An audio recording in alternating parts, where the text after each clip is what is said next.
আসসালামু আলাইকুম রহমতুল্লাহ। Hello creative people, কি অবস্থা সবার? কেমন আছেন সবাই? আশা করছি সবাই মহান আল্লাহ তাআলার অপার দয়ায় ভালো আছেন। আমাদের আজকে হচ্ছে গ্রাফিক ডিজাইনের সেকেন্ড ক্লাস এবং এই ক্লাসে আমরা গ্রাফিক ডিজাইনের অত্যন্ত গুরুত্বপূর্ণ একটা বিষয় প্রিন্সিপাল নিয়ে কথাবার্তা বলবো। গ্রাফিক ডিজাইনের যদি অনেকগুলো প্রিন্সিপাল আছে, কেউ বলেন 16টা, কেউ 15টা, কেউ 12টা, বাট আমরা বেসিক 8টা প্রিন্সিপাল নিয়ে কথাবার্তা বলবো আজকের এই ভিডিওতে। আপনারা যারা নতুন গ্রাফিক ডিজাইনার আছেন, আপনারা যখন নিজেরা একটু ডিজাইন তৈরি করার চেষ্টা করেন নিজেদের থেকে, নিজেরা উৎসাহী হয়ে, তখন দেখেন যে আপনাদের ডিজাইনটা প্রফেশনাল লুক পাচ্ছে না, আপনাদের ডিজাইনটা দেখতে অতটা সুন্দর লাগছে না। এর অন্যতম প্রবলেম হচ্ছে গ্রাফিক ডিজাইনের প্রিন্সিপাল। আমরা যদি আমাদের গ্রাফিক ডিজাইনের প্রিন্সিপালগুলো খুব ভালোভাবে নিজেদের আয়ত্তে নিয়ে আসতে পারি এবং সেই প্রিন্সিপালগুলোকে আমাদের ডিজাইনে অ্যাপ্লাই করতে পারি, তাহলেই কিন্তু আমাদের ডিজাইন প্রফেশনাল লুকে চলে আসবে। আমরা অনেক জায়গায় সার্চ করি গ্রাফিক ডিজাইনের জন্য টিপস এন্ড ট্রিক্স, গ্রাফিক ডিজাইনকে কিভাবে আরো সুন্দর করা যায়, একটা ডিজাইনকে কিভাবে আরো প্রফেশনাল লুক দেওয়া যায়। আসলে সবকিছুর মূল হচ্ছে প্রিন্সিপাল। আপনি গ্রাফিক ডিজাইনের প্রিন্সিপাল যত সুন্দরভাবে অ্যাপ্লাই করতে পারবেন, তত সুন্দর হয়ে যাবে আপনার ডিজাইন। আমি এই ভিডিওটা যে ডিজাইন থেকে তৈরি করব, সেই ডিজাইনটাকে পিডিএফ আকারে আমি এই ভিডিও ডেসক্রিপশনে দিয়ে দিব। আপনারা চাইলে সেখান থেকে পিডিএফটা ডাউনলোড করে আপনাদের সংগ্রহে রেখে দিতে পারেন, যাতে করে আপনারা যখন এই পিডিএফটা ওপেন করবেন এক নজরেই যাতে আপনি এই গ্রাফিক ডিজাইনের 8টা প্রিন্সিপাল সম্পর্কে ধারণা নিয়ে নিতে পারেন। তো চলুন আমরা ডিসপ্লেতে জাম্প করি আমাদের ক্লাস শুরু করার জন্য। এবং ক্লাস শুরু করার পূর্বে আপনাদের সবার কাছে যথারীতি আমার সেই একটাই রিকোয়েস্ট, যারা আমার চ্যানেলটা সাবস্ক্রাইব করেন নাই প্লিজ সাবস্ক্রাইব করে দিবেন। তো চলে আসলাম আমরা কম্পিউটার স্ক্রিনে। এখান থেকে আমরা গ্রাফিক ডিজাইনের 8টি প্রিন্সিপাল দেখব, যে নিয়মগুলো ডিজাইনকে দৃষ্টিনন্দন করে তোলে। 1 নম্বর হচ্ছে অ্যালাইনমেন্ট, তারপর হচ্ছে হায়ারার্কি, তারপর কন্ট্রাস্ট, তারপর রিপিটিশন, 5 নম্বর আছে proximity, balance, colour and finally space. এখানে অনেকগুলো লেখা আছে, আপনারা চাইলে এটাকে পজ করে লেখাগুলো পড়ে নিতে পারেন। আমি লেখাগুলো পড়ে সময়টা ক্ষেপণ করতে চাচ্ছি না, আমি ডিরেক্টলি আপনাদেরকে উদাহরণের মাধ্যমে বুঝিয়ে দিই। অ্যালাইনমেন্ট হচ্ছে কোনো একটা নির্দিষ্ট রেখা বরাবর ডিজাইনের যে এলিমেন্টগুলো আছে সেই এলিমেন্টগুলোকে বিন্যাস করে রাখা, এটাই হচ্ছে অ্যালাইনমেন্টের কাজ। একদম সিম্পল। আমরা যদি এখান থেকে একটা রোলার টেনে এখানে আনি, তাহলে আমরা দেখব এই ডিজাইনের মধ্যে এই যে রেক্ট্যাঙ্গুলার বক্স, এই যে লেখাগুলো এবং এই মোটা যেই লেখা, এই ডিজাইনগুলো সবগুলো এই রেখা বরাবর আছে, এই যে এই রেখাটা বরাবর আছে। সুতরাং আমরা বলতে পারি আমাদের এই ডিজাইনটা অ্যালাইন করা।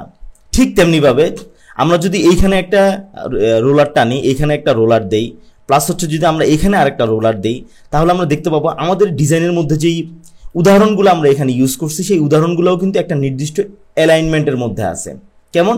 এদিক থেকে দেখুন এগুলো অ্যালাইন করা, এদিক থেকে অ্যালাইন করা, এদিক থেকে অ্যালাইন। যদিও সবগুলো ডিজাইনের সাইজ এক না, কিন্তু এই ডিজাইনগুলোকে আমরা এখানে অ্যালাইন করে রাখার কারণে ডিজাইনটা দেখতে সুন্দর লাগছে।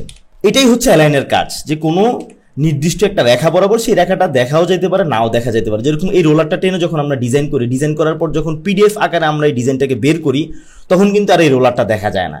কিন্তু এখানে রোলারটা না দেখার পরেও যেই তাকাবে সেই বুঝবে যে এখানে এটাকে এই বরাবরে অ্যালাইনমেন্ট করা হয়েছে বা এই বরাবরে রাখা হয়েছে, যার কারণে ডিজাইনটা দেখতে সুন্দর লাগছে। ঠিক তেমনিভাবে আমরা যখন এই উদাহরণগুলোর দিকে তাকাবো, তখন দেখব যে উদাহরণের মধ্যেও এই যে এখানে হচ্ছে যেই লেখাগুলো আনা হয়েছে, typography 10% of delivery, order you take হয়ে নাও, এই যেই আপনার লেখাগুলো ইউজ করা হয়েছে টাইপোগ্রাফি, এটাও কিন্তু একটা লেফট অ্যালাইনে ইউজ করা হয়েছে। ঠিক তেমনিভাবে যদি আপনি এই ডিজাইনটার মধ্যে দেখেন, তাহলে দেখবেন এগুলো সব রাইট অ্যালাইন করা হয়েছে, এটা লেফট অ্যালাইন করা হয়েছে, এটা লেফট অ্যালাইন করা হয়েছে। এখানে অ্যালাইনমেন্টের একটা উদাহরণ দেওয়া হয়েছে। কি উদাহরণটা দেওয়া হয়েছে? যেটা হচ্ছে অর্গানাইজড অ্যালাইনমেন্ট, যেটাকে সুন্দরভাবে অ্যালাইনমেন্ট করা হয়েছে। এটা হচ্ছে নো অ্যালাইনমেন্ট, যার কারণে দেখুন এটাকে দেখতে সুন্দর লাগছে না। ঠিক তেমনিভাবে আমরা একটা ব্যাড উদাহরণ দেখবো ডিজাইনের অ্যালাইনমেন্টের। যেরকম এই ডিজাইনটার মধ্যে দেখুন, এটা হচ্ছে একটা ব্যাড এক্সাম্পল, সব দিক থেকে ব্যাড এক্সাম্পল। এখানে দেখুন অ্যালাইনমেন্টের আব্বু আম্মু ঘুমাচ্ছে, যার কারণে ডিজাইনের এত একটা খারাপ অবস্থা। আমরা যখন নতুনরা ডিজাইন করি তখন আমাদের ডিজাইনের খারাপ অবস্থা হয়, আমরা এগুলোর দিকে খেয়াল করি না। এটা হচ্ছে ব্যাড এক্সাম্পল। এই এক্সাম্পলটা আমরা বিভিন্ন জায়গায় ইউজ করব বিভিন্ন সময়ে। পরবর্তী ডিজাইনের প্রিন্সিপালটা আমরা দেখব হায়ারার্কি। হায়ারার্কি কি? প্রথমেই বলে নেই, আমরা যে গ্রাফিক ডিজাইন করি বা আমরা যে কোনো একটা ডিজাইন তৈরি করি, এই ডিজাইনটা আমরা কেন তৈরি করি? এই ডিজাইনটা কি আমরা আমাদের ক্লায়েন্টের জন্য তৈরি করি? উত্তরটা হচ্ছে না। আমরা ডিজাইনটা তৈরি করি ক্লায়েন্টের অডিয়েন্সের জন্য, ক্লায়েন্টের যে কাস্টমার আছে তাদের জন্য কিন্তু আমরা ডিজাইনটা তৈরি করি। সুতরাং আমাদেরকে অবশ্যই খেয়াল রাখতে হবে একটা ডিজাইনের মধ্যে কোন এলিমেন্ট আমি আগে রাখবো, কোন এলিমেন্ট পরে রাখবো, মানে কোন জিনিসটা আমি আমার কাস্টমারদেরকে দেখাতে চাচ্ছি। এটাই হচ্ছে হায়ারার্কির কাজ। যে জিনিসটা আপনি আগে দেখাতে চান সেটা আপনি আগে রাখবেন, যে জিনিসটা পরে দেখাতে চান সেটা পরে রাখবেন। এবং এটাকে বিভিন্নভাবে কাজ করা যায়। আপনি কোনো একটা ডিজাইনের মধ্যে টাইপোগ্রাফিটাকে বড় করে দিয়ে এটা আপনি দৃশ্যমান করতে পারেন, কোনো ডিজাইনের মধ্যে টাইপোগ্রাফিটাকে ছোট করে দিয়ে সেটাকে আপনি কম দৃশ্যমান করতে পারেন।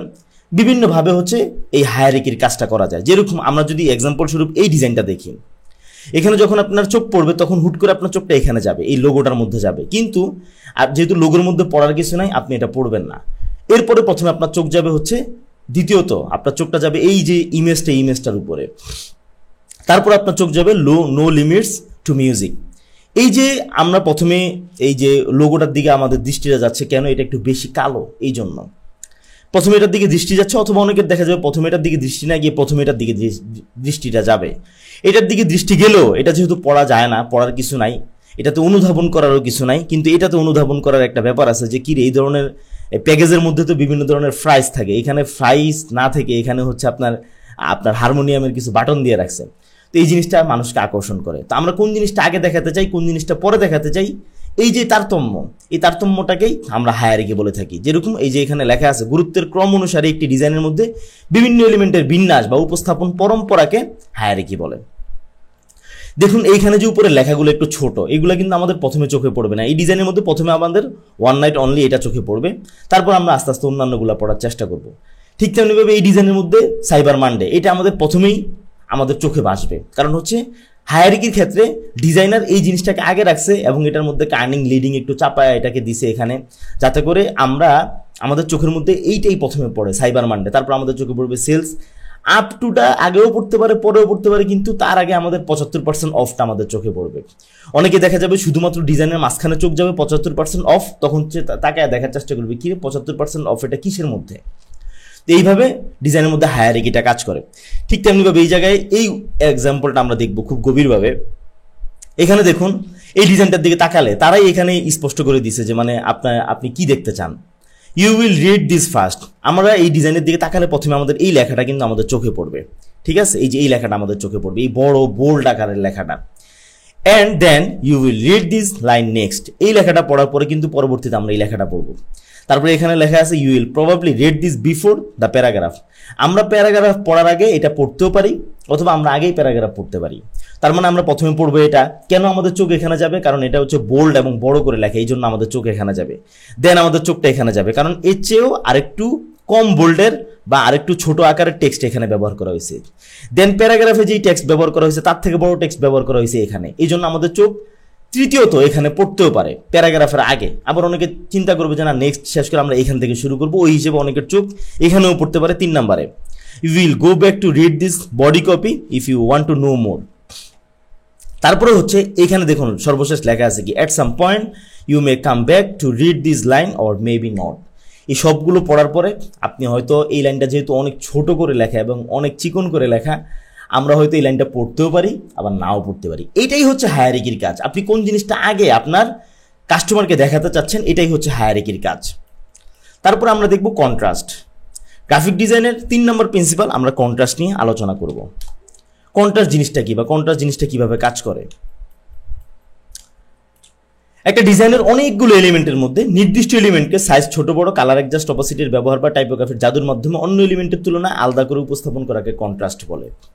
এখন বলতে পারেন যে ভাই হায়ারার্কি আর কন্ট্রাস্টের মধ্যে পার্থক্য কি? হায়ারার্কি আর কন্ট্রাস্টের মধ্যে পার্থক্য হচ্ছে হায়ারার্কির মাধ্যমে আপনি কোন জিনিসটা ক্লায়েন্টকে আগে পড়াতে চাচ্ছেন সেটাতে কাজ করেন, আর কন্ট্রাস্ট বিভিন্নভাবে কাজ করে। কন্ট্রাস্ট হচ্ছে নির্দিষ্ট অনেকগুলো এলিমেন্ট কাছাকাছি থাকলে কোনটাকে আপনি খুব ভালো বোঝাতে চাচ্ছেন সেই ক্ষেত্রে কন্ট্রাস্ট কাজ করে। কন্ট্রাস্ট ওভারঅল পুরো ডিজাইনের মধ্যেও কাজ করে অনেক সময়, যে পুরো ডিজাইনটা আপনার সুন্দর হচ্ছে কিনা সেখানেও কন্ট্রাস্ট কাজ করে।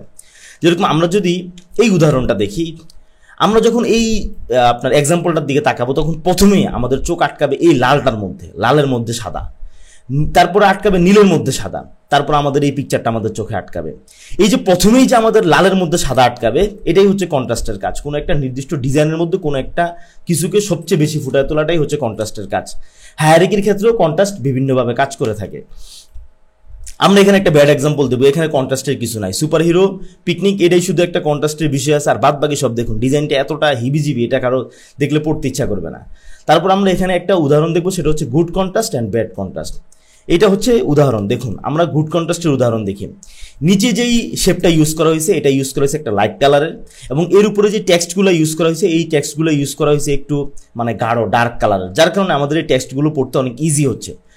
কিন্তু আপনি যদি এইখানে দেখেন, যেরকম এইখানে নিচে শেপটা ইউজ করা হয়েছে একটা ওয়ার্ম কালারের, ঠিক তেমনিভাবে উপরের টেক্সটও ইউজ করা হয়েছে ওয়ার্ম কালারের, যার জন্য আমরা উপরের টেক্সটটা ভালোভাবে পড়তে পারতেছি না। এই যে আমরা পড়তে পারতেছি না, এটাই হচ্ছে ব্যাড কন্ট্রাস্ট। এখানে যেরকম আমরা তাকাইলে এই জিনিসটা পড়তে পারতেছি, এই জন্য এটা হচ্ছে গুড কন্ট্রাস্ট। আর এখানে হচ্ছে যে জিনিসটা আমরা তাকাইলেও ভালো করে পড়তে পারতেছি না, এটাই হচ্ছে ব্যাড কন্ট্রাস্টের কাজ। সুতরাং আমরা যখন ডিজাইন করব, আমরা এমনভাবে শেপ এবং এমনভাবে আমরা আমাদের এলিমেন্টগুলো ইউজ করব যাতে করে একটার উপর আরেকটা বোঝা যায়। এই জন্যই আমরা একটু ওয়ার্ম কালার এবং কোল্ড কালার নিয়ে কাজ করব। ওয়ার্ম কালারের কাজ একরকম আর কোল্ড কালারের কাজ আরেক রকম। তারপরে আমরা দেখব রিপিটেশন। গ্রাফিক ডিজাইনের মধ্যে 4 নম্বরে আমরা যে প্রিন্সিপালটা নিয়ে কথাবার্তা বলবো সেটা হচ্ছে রিপিটেশন। রিপিটেশনের কাজ কি? রিপিটেশনের কাজ হচ্ছে কোনো একটা নির্দিষ্ট ডিজাইনের মধ্যে একটা জিনিস বারবার ব্যবহার করার দ্বারা এটা রিপিটেশন তৈরি হয়। রিপিটেশনের দ্বারা অনেক ফায়দা আছে, আপনারা এই লেখাটা একটু পড়ে নেবেন। এখানে যেরকম দেখেন এই উদাহরণটার মধ্যে আমরা এই যে অর্গানিক শেপটা, এই অর্গানিক শেপটাকে এখানে একবার রিপিটেশন করা হয়েছে, এখানে করা হয়েছে, এখানে, যদিও শেপগুলো সবগুলোর আকার এক না, কিন্তু রিপিটেশন করা হয়েছে, যার কারণে এই ডিজাইনটাকে দেখতে সুন্দর লাগছে। তারপর যদি আমরা আরেকটা ব্যাপার দেখি, সেটা দেখুন এই ডিজাইনটার মধ্যে রিপিটেশন করা হয়েছে। কেন রিপিটেশন করা হয়েছে? আমরা যদি রিপিটেশনটা না করতাম, যদি শুধু এই মাথা আর এই মাথা থাকতো, অথবা যদি সবগুলো কালার সেম থাকতো, আমরা কিন্তু ধরতেই পারতাম না যে এইখানের মাথাটা আলাদা, মানে এই মাথাটা হচ্ছে অন্যদিকে ঘোরানো, আমরা ধরতেই পারতাম না এটার যে অ্যাঙ্গেল ঘোরানো। এখানে অনেকগুলো ডিজাইন থাকার কারণে বা অনেকগুলো মাথা একদিকে এবং এই মাথাগুলোর কালার এক আর উল্টা মাথাটার কালার আরেকটা, সেজন্য কিন্তু আমরা খুব সহজেই ব্যাপারটা ধরতে পারতেছি। আবার যদি শুধু এখানে এই দুইটা মাথা থাকতো এবং দুইটার কালার যদি সেম থাকতো, তাও আমরা জিনিসটা বুঝতে পারতাম না। ওভারঅল পুরো ডিজাইনটাকে রিপিটেশন করার কারণেই কিন্তু আমরা এটার একটা মর্ম বুঝতে পারতাছি। কি আপনি বুঝতে পারবেন যে এখানে হয়তো সবগুলো লোক কোনো একটা ব্যাপারে একমত, আর এই যে মাথাটা এ হচ্ছে কি এই ব্যাপারে দ্বিমত পোষণ করছে। এরকম রিপিটেশনের মাধ্যমে ডিজাইনের অনেক সূক্ষ্ম বিষয় তুলে ধরা যায় এবং মানুষকে ডিজাইনটাকে দেখতে বাধ্য করা হয়, তাকে চিন্তা করতে বাধ্য করা হয়। আপনি একটা ডিজাইন নিয়ে আপনার অডিয়েন্সকে যত বেশি চিন্তা করতে বাধ্য করবেন, সেই ডিজাইনটা সেই অডিয়েন্সের মাথায় তত বেশি গেঁথে যাবে। ঠিক তেমনিভাবে দেখুন এখানে গোল শেপ ইউজ করা হয়েছে। শেপের যদিও সবগুলোর সাইজ এক না, কিন্তু প্রচুর পরিমাণে ইউজ করার কারণে এটা একটা প্যাটার্ন তৈরি হয়েছে। এর পাশাপাশি জিনিসটাকে দেখতেও খুব বেশি সুন্দর লাগছে। এখানে দেখুন এই উদাহরণটার মধ্যে এখানেও কিন্তু আমরা এই যে রাউন্ড স্পেসটা, রাউন্ড যেই শেপটা, এই শেপটাকে এই জায়গায় 3বার ব্যবহার করা হয়েছে, যাতে এই জিনিসটা এই রিপিটেশন করাটাই ডিজাইনের মধ্যে একটা সৌন্দর্য ফুটিয়ে তুলছে। ঠিক তেমনিভাবে রিপিটেশনের আরেকটা সুন্দর এক্সাম্পল হচ্ছে এটা। এখানে দেখুন এই যে শেপটা, অ্যাবস্ট্রাক্ট যে শেপ, এই শেপটাকে এই এক শেপটাকে বিভিন্নভাবে বিভিন্ন কালার দিয়ে বিভিন্ন জায়গায় ইউজ করে রিপিটেশন তৈরি করা হয়েছে। এটা এক ডিজাইনটার মধ্যে সৌন্দর্যতা নিয়ে আসছে। সুতরাং একটা ডিজাইনের মধ্যে রিপিটেশনের অনেক কাজ আছে। আমরা 5 নম্বরে দেখব প্রক্সিমিটি। প্রক্সিমিটি জিনিসটা কি? প্রক্সিমিটি জিনিসটা হচ্ছে যে নির্দিষ্ট, মনে করেন আপনি কোনো একটা বিষয় নিয়ে আপনি ডিজাইন করবেন, সেই বিষয়টার মানে কোনো একটা সাবজেক্ট নিয়ে আপনি ডিজাইন করবেন। যেরকম আমি যদি উদাহরণস্বরূপ এটাকে দেখাই, এই ডিজাইনের সাবজেক্টটা কি? এই ডিজাইনের সাবজেক্টটা হচ্ছে ডাইনিং ফর 2 সেট। এখানে আপনার হচ্ছে খাবার দাবারের একটা ডিজাইন। এটা খাবার দাবারের একটা ডিজাইনের মধ্যে এখানে যে রেসিপিটা রান্না করা হবে, সেই রেসিপিটার মধ্যে এই ইনগ্রিডিয়েন্টগুলো দেওয়া হবে বা এই এলিমেন্টগুলো দেওয়া হবে। এই জন্য এই এলিমেন্টগুলোকে পাশাপাশি রাখা হয়েছে এবং এই এলিমেন্টগুলোকে উপরে রাখা হয়েছে। এখানে এটা কয়েকটা কাজ করছে। এটা 1 নম্বরে হচ্ছে আপনার হায়ারার্কির কাজ করেছে, এটা উপরে আছে। আরেক নম্বরে কাজ করছে কন্ট্রাস্টের কাজ করছে, আরেকটা রিপিটেশনের কাজ করছে। আমরা যখন এটার দিকে তাকাবো, এই ডিজাইনের মধ্যে আপনার যদি এই এলিমেন্টগুলো এই কোনায় একটা থাকতো, এই কোনায় একটা থাকতো, এই কোনায় একটা, এই কোনায়, এরকম কোনায় কোনায় থাকতো, আমরা কিন্তু জিনিসটা ভালো করে বুঝতে পারতাম না। এই ইনগ্রিডিয়েন্টগুলো মাঝখানে থাকার কারণে আমরা বুঝতে পারবো যে এই যে খাবারটা তৈরি করা হবে বা এই যে মিলটা প্রিপেয়ার করা হবে, সেই মিলটার মধ্যে এই ইনগ্রিডিয়েন্টগুলো থাকবে। এটা হচ্ছে প্রক্সিমিটির কাজ। ঠিক তেমনিভাবে দেখুন এইখানে এই কাছাকাছি অনেকগুলো ফুল রাখা হয়েছে, এটার দ্বারা এখানে একটা ডিজাইন বোঝানো হয়েছে, এটা প্রক্সিমিটির কাজ। আমরা যদি এই উদাহরণটা দেখি তাহলে আমরা খুব ভালোভাবে বুঝবো। এই উদাহরণটার মধ্যে আপনারা দেখতে পাবেন যে এই যে ডিজাইনটা, এটা হচ্ছে কোনো একটা ডিজে পার্টির ডিজাইন। মানে ডিজে পার্টি বলতে কোনো একটা ডিজে কোম্পানি বলতে পারেন বা ডিজে প্রতিষ্ঠান বলতে পারেন, তাদের হচ্ছে একটা ডিজাইন। আগে এই ডিজে প্রতিষ্ঠানগুলোর জন্য ডিজাইন করার ক্ষেত্রে ডিজে প্রতিষ্ঠানগুলো এই ধরনের ডিস্ক ব্যবহার করা হইতো। এখন তো সবাই কম্পিউটার বা ল্যাপটপ এই ধরনের ডিজিটাল ডিভাইস ইউজ করে, কিন্তু আগে এই ধরনের ডিস্ক ইউজ করতে। এখনো অনেক জায়গায় এই ধরনের ডিস্ক ইউজ করা হয় ডিজে মেশিনের মধ্যে। তো দেখুন ডিজাইনটাকে কি সুন্দর করে ফুটিয়ে তোলা হয়েছে। এই যে ডিজে ডিস্ক ব্যবহার করা হয়েছে, যার কারণে যে কেউ ডিজাইনের দিকে তাকাইলেই বুঝবে যে এটা কোনো একটা ডিজে রিলেটেড বা এই ধরনের কোনো গান বাজনা বা মিউজিক রিলেটেড কোনো একটা ডিজাইন। এই যে দেখুন, এটা মানুষকে বোঝানোর জন্য কিন্তু এখানে এই প্রক্সিমিটি ইউজ করা হয়েছে। সেম এই ডিস্কটাকে 3 ভাবে ইউজ করা হয়েছে, একটা ছোট একটা বড় করে, এবং এর পাশাপাশি এটার মধ্যে একটা টাইপোগ্রাফি দিয়ে দেওয়া হয়েছে যাতে করে ডিজাইনটা দেখতে অনেক সুন্দর লাগে। দেখুন এই ডিজাইনটা কত সিম্পল বাট দেখতে সুন্দর লাগতেছে। কেন? এই ডিজাইনটা ক্রিস্টাল ক্লিয়ার, এবং এই ডিজাইনটা দিয়ে আমাদের যা বোঝানোর আমাদেরকে তা বুঝাই দিচ্ছে। আমরা তাকাইলেই বুঝবো যে এখানের মধ্যে মিউজিক রিলেটেড কোনো একটা কিছু আছে। প্রক্সিমিটির আরেকটা উদাহরণ হচ্ছে এটা। এখানে প্রক্সিমিটি দ্বারা বুঝাইছে এই যে এখানে প্রক্সিমিটি ইউজ করা হয়েছে, কাছাকাছি টাইপের শেপ এক জায়গায় ব্যবহার করা হয়েছে, এখানে কাছাকাছি টাইপের শেপ ব্যবহার করা হয়েছে, এখানে একটা শেপ ব্যবহার করা হয়েছে। এই প্রক্সিমিটি মানে এখানে কয়েকটা শেপ, সেম শেপ ব্যবহার করার মাধ্যমে ডিজাইনটাকে সুন্দর করে তোলা হয়েছে। দেখুন এই ডিজাইনটাও কিন্তু সুন্দর, এখানে কিচ্ছু করা নেই, জাস্ট কিছু শেপ ইউজ করা হয়েছে, বাট ডিজাইনটা দেখতে সুন্দর লাগছে। এই ডিজাইনটা দেখতে সুন্দর লাগার ক্ষেত্রে আমাদেরকে প্রক্সিমিটি ব্যবহার করতে হয়। তারপর আমরা দেখবো 6 নম্বরে ডিজাইনের এলিমেন্ট, গ্রাফিক ডিজাইনের এলিমেন্ট দেবো 6 নম্বরে, সেটা হচ্ছে ব্যালেন্স।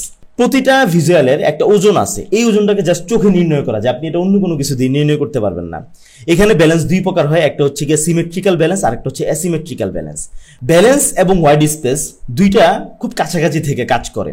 ওয়াইড স্পেস এবং ব্যালেন্স একটা আরেকটার সাথে ওতপ্রোতভাবে জড়িত থাকে। যেরকম দেখেন এই ডিজাইনটার মধ্যে আমি বলছি যে দুইটা ব্যালেন্স 2 ধরনের হয়, একটা হচ্ছে সিমেট্রিক্যাল ব্যালেন্স আর একটা হচ্ছে অ্যাসিমেট্রিক্যাল ব্যালেন্স। সিমেট্রিক্যাল ব্যালেন্স হচ্ছে এই যে এটা হচ্ছে সিমেট্রিক্যাল ব্যালেন্সের উৎকৃষ্ট উদাহরণ। এই পিগের মাথাটা এই সাইডে যতটুকু দেওয়া ওই সাইডে অতটুকু দেওয়া, এটাই হচ্ছে সিমেট্রিক্যাল ব্যালেন্সের উদাহরণ। মানে দুই পাশে সেম ওজন থাকবে, দেখতে সেম লাগবে, এইটাও সিমেট্রিক্যাল ব্যালেন্সের উদাহরণ। যেরকম দেখেন এই যে পাহাড় আর এই যে পাহাড় মোটামুটি কাছাকাছি শেপ, দেখতে একদম কাছাকাছির মতন লাগছে, এটা সিমেট্রিক্যাল ব্যালেন্স। আবার ঠিক তেমনি ভাবে এই যে এখানে যেই আপনার একটা পাথর রাখা হয়েছে, এখানে একটা মানুষ রাখা হয়েছে, এই দুইটা দিয়ে কিন্তু এই জায়গায় দুইটা এলিমেন্ট ব্যবহার করা হয়েছে, বাট দুইটা এলিমেন্ট সেম না, একটা মানুষ আর একটা হচ্ছে পাথর, এটা হচ্ছে এসিমেট্রিক্যাল ব্যালেন্স। আবার দেখুন এইখানে হচ্ছে ওয়াইড স্পেস রাখা হয়েছে, এখানে ওয়াইড স্পেস রাখা হয়েছে, এবং ওয়াইড স্পেসের মধ্যে আপনার মোটামুটি কাছাকাছি ওয়াইড স্পেস, এটাকেও আপনি সিমেট্রিক্যাল ব্যালেন্স বলতে পারেন। আপনি যদি অ্যাসিমেট্রিক্যাল ব্যালেন্সের উদাহরণ চান, এটা হচ্ছে অ্যাসিমেট্রিক্যাল ব্যালেন্সের একটা উৎকৃষ্ট উদাহরণ। দেখুন এখানে হচ্ছে আপনার কিছু চা পাতা রাখা হয়েছে, আর এখানে হচ্ছে অন্য একটা মশলা জাতীয় জিনিস রাখা হয়েছে, যেটাকে আমরা অনেকে দারচিনি বলে চিনি। তো দেখুন এইটাকে অ্যাসিমেট্রিক্যাল ব্যালেন্স কেন? এটা সিমেট্রিক্যাল ব্যালেন্স হওয়ার জন্য যদি এখানে দারচিনি থাকতো, এখানেও দারচিনি থাকতো, তাইলে আমরা এটাকে সিমেট্রিক্যাল ব্যালেন্স বলতাম। কিন্তু এটা অ্যাসিমেট্রিক্যাল ব্যালেন্স কেন? এই জায়গায় একটা উপাদান রাখা হয়েছে, এই জায়গায় একটা উপাদান রাখা হয়েছে, কিন্তু দুই উপাদান সেম না, এই জন্যই এটা হচ্ছে অ্যাসিমেট্রিক্যাল ব্যালেন্স। ঠিক তেমনিভাবে এই ডিজাইনটার মধ্যে যদি দেখি, এখানে ব্যালেন্স করা হয়েছে কিসের সাথে জানেন? ওয়াইড স্পেসের সাথে, ফাঁকা স্পেসের সাথে ব্যালেন্স করা হয়েছে। এখানে আমরা কিছু কাষ্ঠখণ্ড দেখতে পাচ্ছি, এই কাষ্ঠখণ্ডটা এখানে দেওয়া হয়েছে, তারপর লেখার এই জায়গা ফাঁকা, এই জায়গাটাকে ওয়াইড স্পেসের সাথে মূলত এটাকে ব্যালেন্স করা হয়েছে, এটাকেও আমরা অ্যাসিমেট্রিক্যাল ব্যালেন্স বলতে পারি। ঠিক তেমনিভাবে দেখুন এইখানে একটা ব্যালেন্সের ব্যবহার করা হয়েছে এই ফাঁকা স্পেসের সাথে, এখানে একটা নির্দিষ্ট পরিমাণ জায়গা ফাঁকা, এখানে নির্দিষ্ট পরিমাণ জায়গা ফাঁকা, হ্যাঁ, এইটাকেও বলা হয় অ্যাসিমেট্রিক্যাল ব্যালেন্স। এখানে ব্যালেন্সটা করা হয়েছে মূলত ওয়াইড স্পেসের মাধ্যমে। বিভিন্ন জায়গায় আপনি যতটাই ব্যালেন্স দেখবেন, ব্যালেন্সগুলো বেশিরভাগ ক্ষেত্রেই করা হয় ওয়াইড স্পেসের মাধ্যমে বা ফাঁকা স্পেসের মাধ্যমে। যেরকম আমরা যদি আমাদের এই ওভারঅল ডিজাইন দেখি, দেখুন এখানে ফাঁকা, এখানে ফাঁকা, এখানে ফাঁকা, আমরা এই পাশে যতটুকু ফাঁকা রাখছি ঠিক এই পাশে ততটুকু ফাঁকা রাখার চেষ্টা করছি, তার মানে আমরা এখানে একটা ব্যালেন্স তৈরি করার চেষ্টা করছি। ঠিক তেমনিভাবে আমরা যদি দেখি যে আমাদের এইখানে হচ্ছে লেখাটা মোটামুটি শেষ হয়েছে, এই জায়গায় শেষ হয়েছে, এখন আমাদের ডিজাইনটা যদি এই জায়গায় না থাকতো, মনে করেন এই ডিজাইনটাকে আমি এই জায়গায় কেন ইউজ করছি, দেখুন এই যদি আমাদের ডিজাইনটা এমন থাকতো, দেখতে কেমন দেখা যাচ্ছে, মানে এটা হচ্ছে গিয়ে শেষ মাথায় চলে গেছে, বাট এটা এখানেই রয়ে গেছে, বাট তার পাশাপাশি হচ্ছে আপনার এখানের স্পেস আর এখানের স্পেস সেম না, জিনিসটা দেখতে একটু অকওয়ার্ড লাগছে। সেজন্যই কিন্তু আমি এখানে একটা আপনার টেনে দিছি, এটা ডিলিট করে দিই, একটা আমি রেখা টেনে এখানে একটা বক্স দিয়ে মাঝখানে একটা রেখা টেনে দিয়ে পুরো ডিজাইনটাকে আমি এই পাশে যতটুকু স্পেস ওই পাশে অতটুকু স্পেস রেখে এখানে একটা আমি ব্যালেন্স ক্রিয়েট করার চেষ্টা করছি। সুতরাং ব্যালেন্সটা এইভাবেই কাজ করে। তারপর আমরা দেখবো 7 নম্বরে কালার। কালার তো হচ্ছে গ্রাফিক ডিজাইনের মেইন জিনিস। কালার হচ্ছে গ্রাফিক ডিজাইনের অন্যতম মৌলিক নীতি, এটা একটা শক্তিশালী টুল। পারফেক্টলি কালারের ব্যবহারে যা হয়, ভিজুয়াল কমিউনিকেশন তৈরি করা হয়, শুধু কালার দিয়ে আপনি ভিজুয়াল কমিউনিকেশন তৈরি করতে পারবেন। যেরকম আপনাদেরকে যদি আমি একটা উদাহরণ দেখাই, এই যে দেখুন এই উদাহরণটা, আমরা যদি এই কালারটার দিকে তাকাই তখনই আমরা বুঝবো এটা কি LGBTQ, মানে যারা হচ্ছে সমকামিতাকে সাপোর্ট করে তাদের কালার। সমকামিতা ইসলামের সম্পূর্ণরূপে হারাম। আমি এই কালারটা এখানে ইউজ করছি আপনাদেরকে দেখানোর জন্য, কারণ আমরা যখন বিভিন্ন হচ্ছে মার্কেটিংয়ের জন্য, মার্কেটিংয়ের পারপাসে বিভিন্ন হচ্ছে ওয়েবসাইটে ঢুকি, রেস্টুরেন্টের ওয়েবসাইটে, তখন তারা দেয় LGBTQ+ ফ্রেন্ডলি, মানে তারা বোঝাতে চাচ্ছে যে এই জায়গায় সমকামিতাকে তারা প্রমোট করছে বা সমকামিতাকে তারা সাপোর্ট করছে। কোনো পুরুষ অথবা মহিলা যদি সেখানে কোনো সমকামিতার কোনো ধরনের আচরণ করে, তাহলে সেটাকে তারা মানে খারাপ দৃষ্টিতে দেখে না। তো তো এই যে এই কাজটা ইসলামে সম্পূর্ণরূপে হারাম। যারা সমকামিতায় লিপ্ত থাকে, যারা গে অথবা লেসবিয়ান, তাদের উপরে সরাসরি আল্লাহ তাআলার আযাব নাজিল হয় এবং তাদের এই সমস্ত কর্মকাণ্ডের কারণে আল্লাহ তাআলার আরশ কাঁপে। সুতরাং আমরা অলওয়েজ চাইবো যারা সমকামিতাকে সাপোর্ট করে তাদেরকে আমরা প্রত্যাখ্যান করতে চাইবো, ঘৃণা ভরে আমরা তাদেরকে প্রত্যাখ্যান করব। তো ভিজুয়ালি কমিউনিকেট করে শুধু কালারের মাধ্যমে। দেখুন এই যে ডিজাইনটা, এই ডিজাইনটার দিকে তাকালেই বোঝা যায় যে এটা একটা বিপজ্জনক সংকেত, ঠিক আছে। তারপর আমরা বলবো হায়ারিকি এবং ফোকাস তৈরি করে কালারের মাধ্যমে নির্দিষ্ট এলিমেন্টের প্রতি ভিউয়ারের অ্যাটেনশন গ্রাব করতে পারি আমরা। যেরকম এখানে কালারটা থাকার কারণে আমাদের চোখ এই যে ওয়াইড স্পেস এগুলোর দিকে না গিয়ে আমাদের কালারের দিকে যাবে। কালার থাকার কারণে আমাদের চোখ অন্যান্য দিকে যতটা যাবে তার চেয়ে বেশি যাবে এই যেই আপনার গ্রেডিয়েন্ট কালারটা, এটার দিকে চোখটা বেশি যাবে। কালার মানুষের ভিজুয়ালি মানুষের চোখকে করতে পারে, আপনার গাইড করতে পারে। তারপরে নির্দিষ্ট মুড ক্রিয়েট করে। যেরকম এখানে দেখুন নির্দিষ্ট মুড কিভাবে ক্রিয়েট করে। সামারের একটা ডিজাইনের মধ্যে এটা হচ্ছে সামারের একটা মুড, নিচে ওয়াটার কালার, উপরে হচ্ছে সূর্যের হালকা একটা ভাব দেওয়া হয়েছে, এখানে একটু সূর্যের প্রকোপ দেখানো হয়েছে। তারপর আশপাশে সামার রিলেটেড কিছু গাছ রাখা হয়েছে, যে ডাব গাছ, তারপরে যে আনারস, হ্যাঁ সামার রিলেটেড কিছু জিনিস রাখা হয়েছে, যার দ্বারা আমরা এটার দিকে তাকাইলেই বুঝবো যে এটা সামার রিলেটেড কোনো একটা ডিজাইন। এই যেই আপনার কোনো একটা মুড তৈরি করা, এটা মূলত এই কালার দিয়ে তৈরি করা যায়। ব্র্যান্ড আইডেন্টিটি বোঝানোর জন্য কালার এখানে অনেক পাওয়ারফুল। ব্র্যান্ড আইডেন্টিটির জন্য তো কালার মাস্ট। আপনি একটা ব্র্যান্ড আইডেন্টিটি বুঝাইতে গেলে বিভিন্ন শেপের সাথে সাথে কালারও লাগবে। এখানে এই যে ব্র্যান্ডটা তৈরি করা হয়েছে, এই ব্র্যান্ডটা তৈরি করা হয়েছে দুইটা কালারের মাধ্যমে। এখানে একটা গ্রেডিয়েন্ট কালার আর এখানে হচ্ছে কালো কালার। এই যে গ্রেডিয়েন্টটা তৈরি করা হয়েছে, এখানে হলুদ কালার এবং লাল কালারের মাধ্যমে একটা গ্রেডিয়েন্ট তৈরি করা হয়েছে, আর এটা হচ্ছে আপনার কালো কালার। এবং এই শেপ কালার এইগুলোর মাধ্যমেই কিন্তু এখানে ব্র্যান্ড আইডেন্টিটি বোঝানো হয়েছে। আমরা যখন বিভিন্ন প্রোডাক্টে যেরকম মোজোর দিকে যখন আমরা তাকাই, মোজো যদি উল্টাও করা থাকে আমরা বুঝবো এটা মোজো, কারণ হচ্ছে মোজো নিয়ে এখন বাংলাদেশে খুব হাইপ চলছে, যার কারণে মোজোওয়ালারা রেট বাড়ায় দিছে। যাই হোক, এখন দেখুন এইখানেও দেখুন কালারের একটা খেলা। আমরা দেখবো যে এখানে ব্র্যান্ডিং কিভাবে বুঝাইছে। এটা হচ্ছে গিয়া তাদের লোগোর পার্ট। এই প্যাকেটের মধ্যে এই লোগোর পার্ট যেটা আছে সব এক, এইটা দেখেন, এটা দেখেন, এটা সব লোগোর পার্টটা সম্পূর্ণ এক। তারপরে নিচের যেই পার্ট, এই পার্টটাও প্রত্যেকটা ডিজাইনের সেম, শুধু চেঞ্জ করা হয়েছে মাঝখানের এই যে প্যাটার্নটা, এটা চেঞ্জ করা হয়েছে।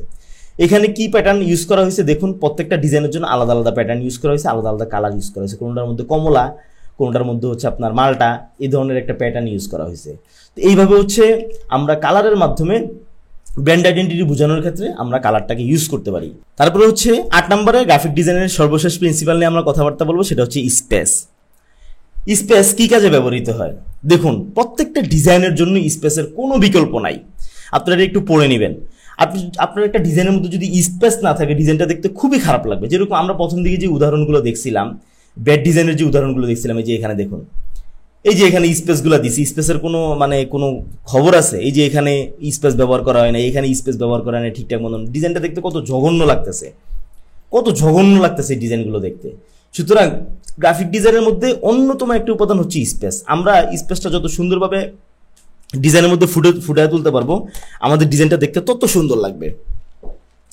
যেরকম আমরা যখন এই উদাহরণগুলো দেখবো, দেখুন এই উদাহরণের মধ্যে একটা ব্যালেন্স ক্রিয়েট করা হয়েছে। আমি বললাম না, ব্যালেন্স আর স্পেস দুইটা কাছাকাছি থেকে কাজ করে। যেরকম এইখানে হচ্ছে হেডফোনের মাথাটা ব্যবহার করা হয়েছে, এইখানে হেডফোনটাকে আরেকভাবে ব্যবহার করা হয়েছে, এবং এইখানে যে স্পেস রাখা হয়েছে, স্পেস এবং দুই পাশে যেরকম এটা যেরকম ছোট, মানে আপনার হেডফোনটা যেরকম এখানে ছোট ইউজ করা হয়েছে, বাট এখানে অনেক বড় ইউজ করা হয়েছে। যদি এখানে ছোট ইউজ করা হইতো, ডিজাইনটা দেখতে ভালো লাগতো না, ব্যালেন্সটা ঠিকঠাক মতন ক্রিয়েট করা হইতো না। এই ব্যালেন্স ক্রিয়েট করার জন্য এখানে এইভাবে ইউজ করা হয়েছে। ঠিক তেমনিভাবে যখন দেখবেন এখানে কি পরিমাণ নেগেটিভ স্পেস রাখা হয়েছে, বা ওয়াইড স্পেস যেটাকে আমরা বলি, মানে যে স্পেসে কোনো কিছু থাকে না, এই স্পেসে কোনো কিছু না থাকার কারণে ডিজাইনটাকে ভালো লাগতেছে। এখানে যেরকম দেখেন নেগেটিভ স্পেস দিয়ে খুব সুন্দর সুন্দর ডিজাইন তৈরি করা যায়। এখানে যদি আমরা দেখছি যে একটা খাওয়া আপেল, বাট এখানে দেখুন দুইটা মানুষের মাথা আছে, ঠিক আছে। নেগেটিভ স্পেস দিয়ে অনেক সুন্দর সুন্দর ডিজাইন তৈরি করা যায়, এবং নেগেটিভ স্পেস দিয়ে এত সুন্দর মানে ডিজাইন তৈরি করা যায় যে মানুষ জাস্ট তাকায় থাকবে যে এই জিনিসটা আসলে কি মিনিং করাইতে চাইছে, বুঝতে পারছেন? ঠিক তেমনিভাবে এখানে দেখুন, এখানে আমরা দেখছি যে একটা প্লেট ভাঙা, বাট এই প্লেটের মাঝখানে কিন্তু একটা গাছ আছে। নেগেটিভ স্পেস এইভাবেই কাজ করে, মানুষকে ভাবায়।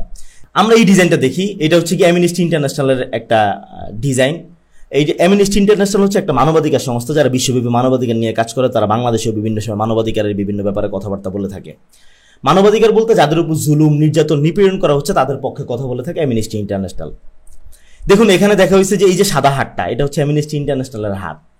এই সাদা হাটটা সে বাড়ায়া দিছে, যাদের উপর নির্যাতন হচ্ছে, জুলুম হচ্ছে, নিপীড়ন হচ্ছে, তারা হাত বাড়ায় সাহায্য চাচ্ছে, আর তাদের উপরে সাদা হাতটা বাড়িয়ে দিয়ে তারা অ্যামনেস্টি ইন্টারন্যাশনাল এই জুলুমের শিকার যে সমস্ত মানুষগুলো তাদেরকে আশ্রয় প্রশ্রয় দেওয়ার চেষ্টা করছে।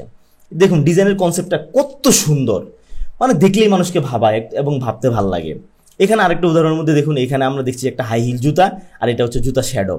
বাট এই শ্যাডো আর জুতার এই হাই হিলের ফাঁকার মধ্যে দেখুন একটা মেয়েকে গাউন পরায় দাঁড় করায় দিছে, বিয়ের ড্রেস পরায় দাঁড় করায় দিছে। এটাই হচ্ছে ডিজাইনের সৌন্দর্য, ওয়াইড স্পেস নেগেটিভ স্পেসের সৌন্দর্য। সুতরাং আমরা ডিজাইনের মধ্যে যখনই কাজ করবো যথেষ্ট পরিমাণ ওয়াইড স্পেস, যথেষ্ট পরিমাণ নেগেটিভ স্পেস নিয়ে কাজ করব। যেরকম আমাদের এই প্রত্যেকটা ডিজাইনের মধ্যে দেখেন কি পরিমাণ স্পেস ফাঁকা থাকার কারণে ডিজাইনটা দেখতেও সুন্দর লাগছে, ডিজাইনটা আমাদের পড়তেও ভালো লাগতেছে। কিন্তু স্পেসটা যদি এরকমভাবে না থাকতো আমাদের ডিজাইনটা ভালো লাগতো না। সর্বশেষ বলবো গ্রাফিক ডিজাইনের আরও কিছু প্রিন্সিপাল আছে, ইমফ্যাসিস, প্রপোর্শন, মুভমেন্ট, রিদম, তারপর হচ্ছে ভ্যারাইটি, হারমোনি, স্কেল প্যাটার্ন। এখানে হচ্ছে আমরা উপরে যে 8টা বেসিক প্রিন্সিপাল নিয়ে কথাবার্তা বলছি, ওগুলো ঠিকঠাক মতন যদি কেউ কাজ করে ওগুলোর উপরে, তাইলে এগুলোর উপরেও কাজ হয়ে যায়। তারপরে যদি আপনাদের ইচ্ছা হয় গ্রাফিক ডিজাইনের প্রিন্সিপালগুলো নিয়ে আরেকটু পড়াশোনা করা, তাইলে আপনারা অবশ্যই এই যে আরও 8টা প্রিন্সিপাল আছে সেগুলো নিয়ে একটু কষ্ট করে পড়ে নেবেন। আশা করছি আপনারা প্রিন্সিপালের ক্লাসটা অনুধাবন করতে পেরেছেন। যদি আপনাদের বুঝতে অসুবিধা হয় তাহলে আপনারা আমাকে মেসেজ করতে পারেন, অথবা এই ভিডিওর কমেন্ট সেকশনে কমেন্ট করতে পারেন, অথবা আপনারা আরও কিছু ভিডিও দেখতে পারেন, দেখে আপনারা গ্রাফিক ডিজাইনের প্রিন্সিপালগুলো ভালোভাবে আয়ত্ত করে নিতে পারেন এবং এগুলোকে আপনারা আপনার ডিজাইনে অ্যাপ্লাই করে আপনাদের ডিজাইনকে আরও সুন্দরভাবে ফুটিয়ে তুলতে পারেন। আগামী ক্লাস হবে গ্রাফিক ডিজাইনের এলিমেন্ট নিয়ে, এটাও আরও গুরুত্বপূর্ণ একটা ক্লাস। সেই ক্লাসটা দেখার আমন্ত্রণ জানিয়ে বিদায় নিচ্ছি। আসসালামু আলাইকুম ওয়া রাহমাতুল্লাহি ওয়া বারাকাতুহু।